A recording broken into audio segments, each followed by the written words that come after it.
Seattle cop jokes about the police department killing a pedestrian with their car.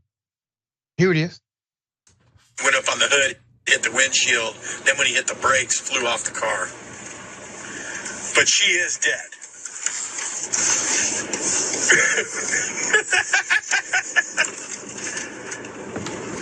No, it's a regular person.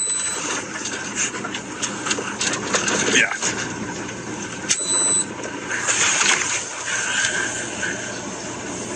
Yeah, just write a check.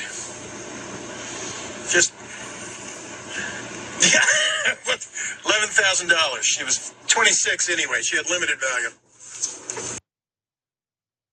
Put this picture up. This is the man patrolling your streets. Protect and serve. Honoring nothing. Joking about the death of a human being. And he has a job protecting humans from danger. An officer was caught on video laughing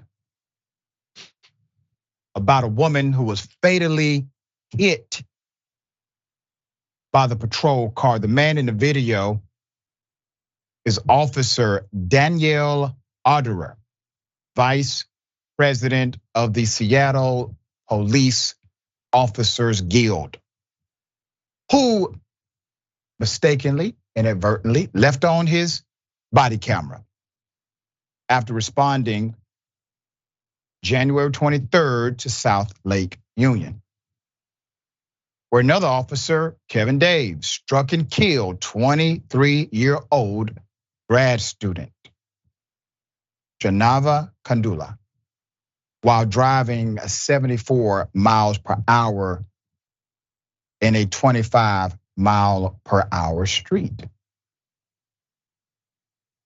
Was on the way to an emergency call.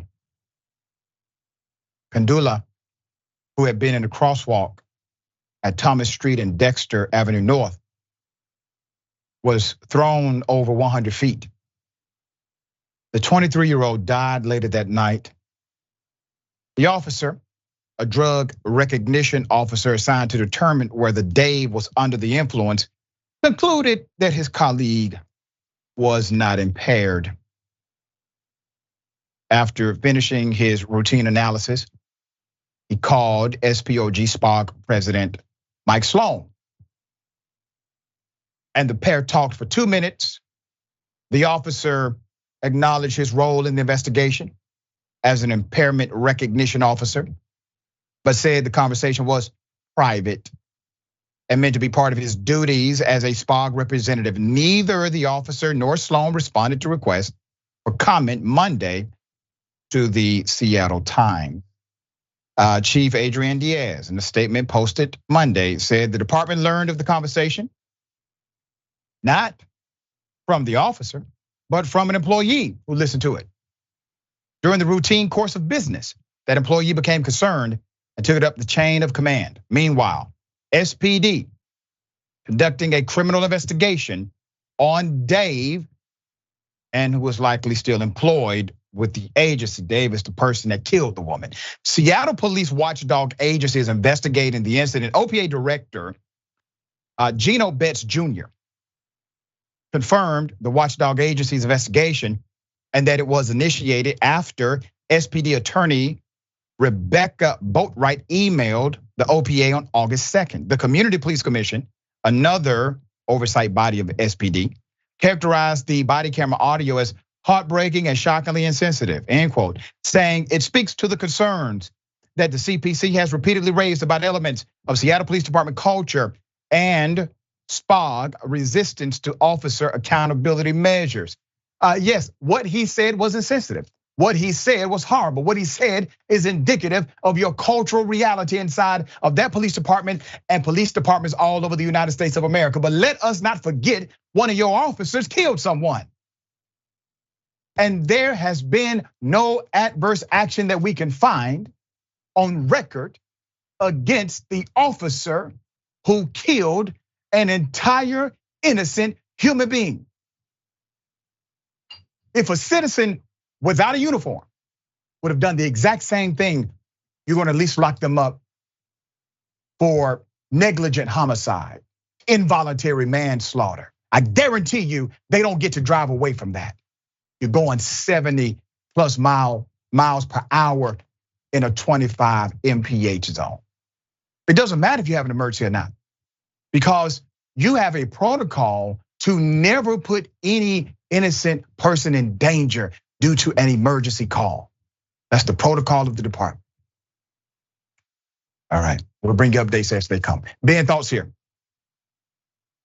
It's just tragic and disgusting. Obviously, the death of the young master's student is so tragic, but systemically, it's a tragedy to see yet again the beyond cavalier attitude toward human life of police officers in many cases, but the glee in the death is just disgusting. It's nauseating. It's to hear somebody laughing about the death of an innocent person is so unconscionable.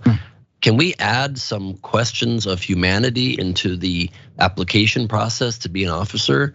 Like, do you care about people? Do you know the difference between good people and bad people? Do you take seriously the charge that you have to protect and to serve the populace, and that you are only there to enforce with your tough side when things go bad, when there are truly bad people you're encountering, but that your job is not to be this coarse, callous, disgusting example of a person? I don't know what, and obviously, it certainly doesn't indicate that this person probably did a particularly thorough examination of the officer who struck the young woman either.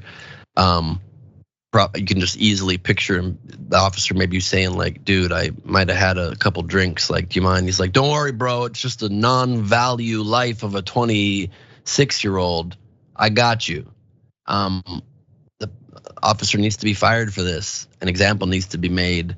Every apology in the world needs to be issued. Every check in the world needs to be written, and none of that brings back a young person whose life is taken and might not have been taken if in general the ethos of the department were one that was more concerned about the innocent citizens they are charged with protecting and serving, rather than walking around like they're cowboys in the Wild West. Yep.